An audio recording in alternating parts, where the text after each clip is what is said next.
আমরা কম বেশি সবাই জানি গিরগিটি তার রং পরিবর্তন করতে পারে, কিন্তু এটা কি জানি এরা কিভাবে তার রং পরিবর্তন করে?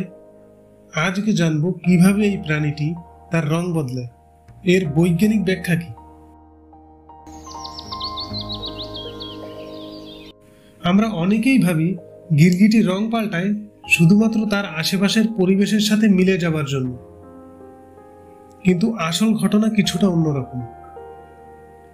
এরা রং পাল্টায় মেজাজ, তাপমাত্রা, এমনকি যোগাযোগের জন্য। আবার এরা যখন ভয় পায় তখন নিজের অজান্তেই তার রং বদলে ফেলে। এবার আসি মূল ঘটনায়, কিভাবে এরা রং বদলায়। রং পরিবর্তনের জন্য গিরগিটির চামড়ায় থাকে 3 ধরনের কোষ। 1. জেন্থোফোরাস ও এরিথ্রোফোরাস, 2. আইরিডোফোরাস এবং 3. মেলানোফোরাস।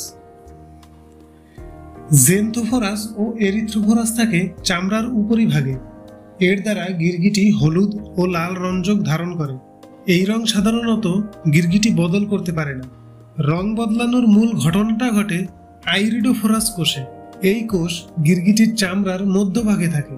এই স্তরে গিরগিটি আলো প্রতিফলিত করে। এর ভিতরে থাকে গুয়ানিন ক্রিস্টাল প্লেট, যেটা মূলত দর্পণের ন্যায় কাজ করে। যখন ক্রিস্টাল প্লেটগুলো খুব দূরে অবস্থান করে তখন লাল বা হলুদ রং দেখতে পাওয়া যায়, কিন্তু যখন এই প্লেটগুলো খুব কাছাকাছি অবস্থান করে তখন নীল রং ধারণ করে। এভাবেই প্লেটগুলোর বিভিন্ন অবস্থানের ফলে বিভিন্ন রং প্রতিফলিত হয়। আবার যখন গিরগিটি ভয় পায় বা ঠান্ডা পরিবেশে গমন করে তখন তার নার্ভ সিস্টেম মেলানোফোরাস কোষে সংকেত পাঠায় এবং এই কোষ ত্বকে মেলানিন ছড়িয়ে দেয়। মেলানিন হলো গাঢ় খয়েরি বা কালো রঙের রঞ্জক। মেলানিন ছড়িয়ে দেবার কারণে গিরগিটির ত্বক কালো হয়ে যায়। এভাবেই এরা রং বদলায়। রং বদলানোর কারণ, সাধারণত ভয় পেলে এদের রং বদলে যায়। অনেক সময় অন্য গিরগিটিকে আকর্ষণ করার জন্য এরা নিজেরাই রং পরিবর্তন করে। আবার তাপমাত্রা নিয়ন্ত্রণের ক্ষেত্রেও এরা রং পরিবর্তন করে। যখন অত্যাধিক তাপমাত্রা বা গরম পরিবেশে গমন করে তখন তারা সাধারণত হালকা রং ধারণ করে। আবার বিভিন্ন সময় শত্রুর হাত থেকে বাঁচার জন্য তারা প্রকৃতির সাথে মিশে যাবার জন্য সেই প্রকৃতির রং তারা ধারণ করে।